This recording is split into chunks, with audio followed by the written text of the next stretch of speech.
that you will never again speak your mind, that you never will be living under fear that if you exercise your constitutional rights, you end up in committee. But young Kenyans are beyond that. In fact, they are so amazingly fixated with the idea of liberating their country that nobody, no amount of intimidation will deter them. And of course, they're also riding on the shoulders of younger legislators, people like Caleb Atemi here, Dan Maanzo and others, Babu Wino. I see Babu is supposed to be speaking. I don't know where he is. Edwin Sifuna. Fearless young leaders. And they are not even proclaiming which political parties they belong to. They are saying we are young Kenyan leaders. We want this country to be better than, and of course for some of us believe we must leave it better than we found it. So, our sponsors for this event, we remain ever grateful. Don't think these are fewer. These are very solid minds. And I was trying to see whether they are gender sensitive, because then I would declare the meeting unconstitutional. And I see they are. The mix is good. But I want to urge you then, you must resolve to remain vigilant, to be able to say no to corruption.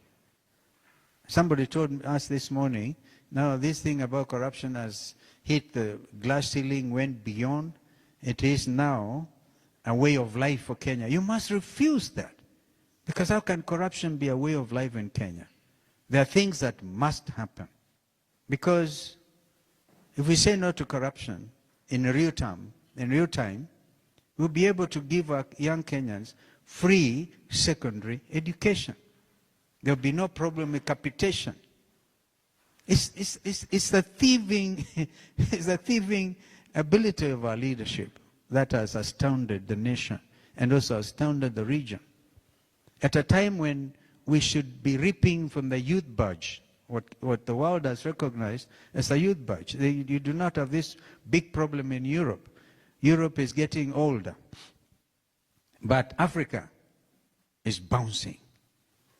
Not even COVID. COVID could not decimate our populations. We are coming up. And these are young people. Some of them benefited from President Kibaki's program on free primary education. By the way, I was Kibaki's vice president. So a little credit should come my way. All right? I've seen it all. I was Minister for Environment. I was Minister for Tourism. I was a Deputy Speaker for a whole 5 years. I've seen it all. I've seen political treachery. I have seen people going to detention the wrong way. But we say, afadhali you are in detention, somebody will come like this young man has brought me this paper, come and serve your document, you are going to detention. What is this thing called abduction? Abduction? Just to defeat the fact the Constitution outlawed detention without trial, then to beat that, you detain in Subarus, in the boots, and take young people everywhere, confuse them. Now, we must stand up. The time to stand up, young Kenyans, is now. From across the political divide. I must be honest with you, some of us watched it, we saw these excesses, and now, for whatever it means, I will stand where the people are and defend the Constitution properly. Properly.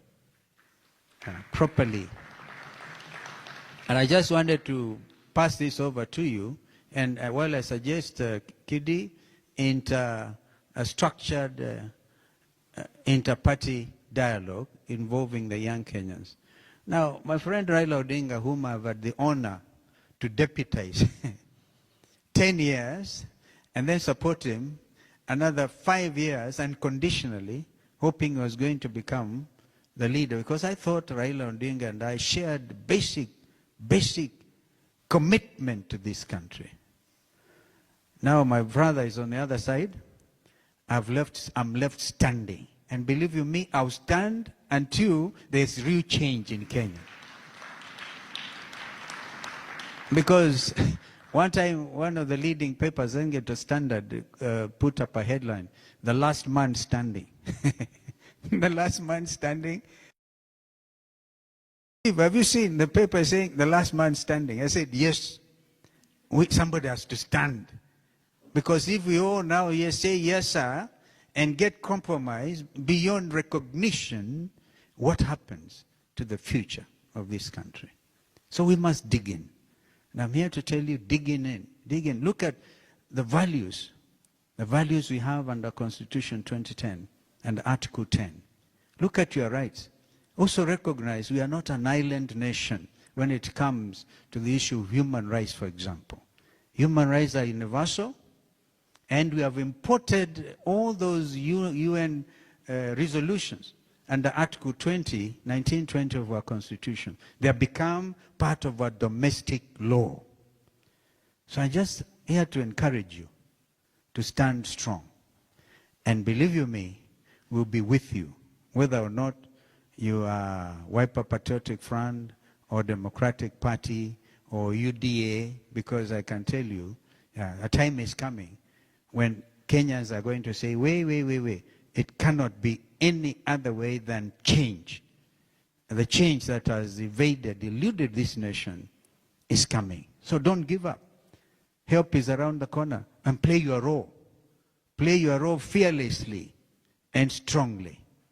What Kenya needs is really not strong men anymore. Africa's strong men. Kenya needs strong institutions. We have the EACC, for example. Is it strong? Is it compromised? When William Ruto, the president, went to, before he left to the summit, Tokyo, Africa summit, in some place in Japan, he put together what he called a multitask agency to fight corruption. After telling members of parliament, you are all corrupt. And then members of parliament, I'm told they did not eat lunch at that KCB retreat. They all left. He said, man, how can you tell us corrupt? And it is you who sends this corruption money to get us to impeach your deputy president, to impeach whatever, and the numbers are known. How can you call us corrupt? So you can now see, you can give a dog a bad name and then kill it. It's a challenge to you then, members of parliament. What are you going to do to let Kenyans believe that you are still leaders and you have a little spine left in you? Now, if you're spineless, I tell you, the practice of Kenyans after every 5 years, they actually, over 80% of leaders, members of parliament and senate, go home. It looks to me that this time is going to be a clean sweep, because Kenyans want change, and you can't take it away from them. So